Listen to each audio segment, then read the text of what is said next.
Moff Tarkin was the genius mind that helped convert the Old Republic into the malignant Galactic Empire before his demise on the Death Star during the Battle of Yavin. But what would have happened if Tarkin had survived this ordeal?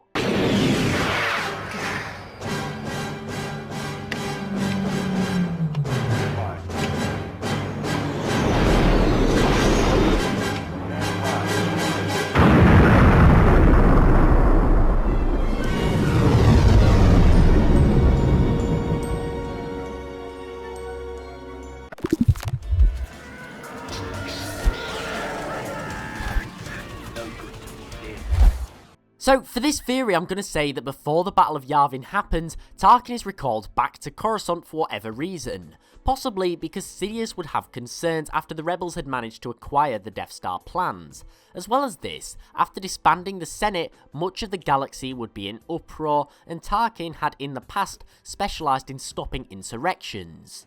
For this reason, I want to say that Tarkin is told to return to Coruscant and ensure that the core worlds bend to the whim of Sidious's new decree. Now, for this theory, we're going to say Alderaan's still destroyed, the Death Star is still destroyed, and everything still happens as it does, but Tarkin is alive. Now, although this may seem pretty minor at first glance, you'd be surprised. The defeat of the Death Star really did mark a turning point for the Empire, and that was no small part down to the people lost on board.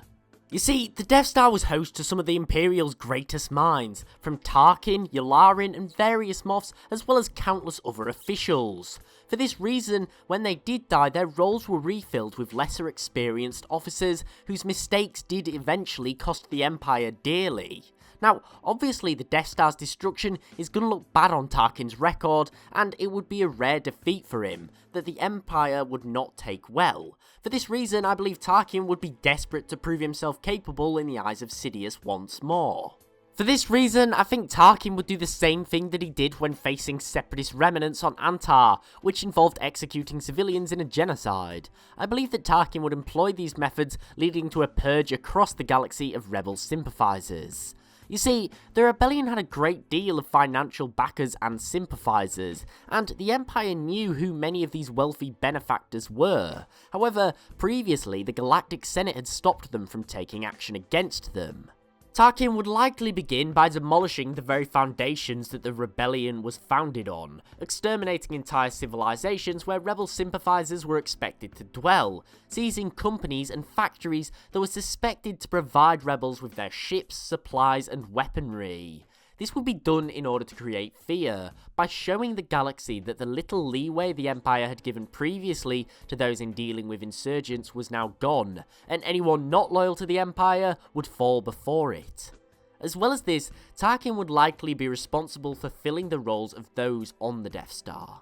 You see, Sidious took a back seat when it came to running some parts of the Empire, and that included refilling the roles of Imperial High Command. So long as they were loyal to him, he didn't overly interfere with it. But if Tarkin survived, and he was allowed to do it, he would ensure that only those who were competent and loyal would receive their position that they deserved. And this would be considerably good. Imperial High Command was incredibly competitive, and this meant that there was always experience of power plays, which even Tarkin had to dedicate time to fending off. However, if he was able to construct his own High Command Dream Team, it would be working in unity behind him for the Empire. As well as this, without him having to worry about overzealous Moffs attempting to coup against him, he would be more effective than ever.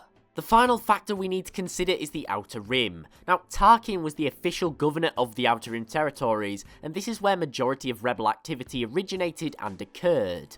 The Grand Moff had spent much of his career attempting to tame the lawless sector and bring it to the whim of the Empire. However, after his and the Death Star's defeat, the Outer Rim became more like a rebel stronghold, where Imperial operations were constantly interfered with.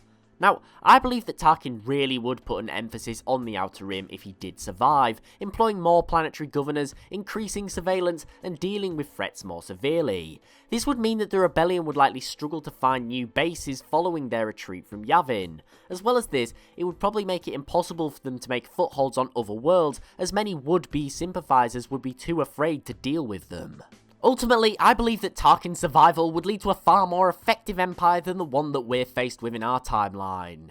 As well as this, I believe that Tarkin's hardline efforts to redeem himself in the eyes of the Emperor would lead to him disassembling almost the entirety of the rebellion, taking zero tolerance to any anti-imperial movements as well as anyone else in the vicinity.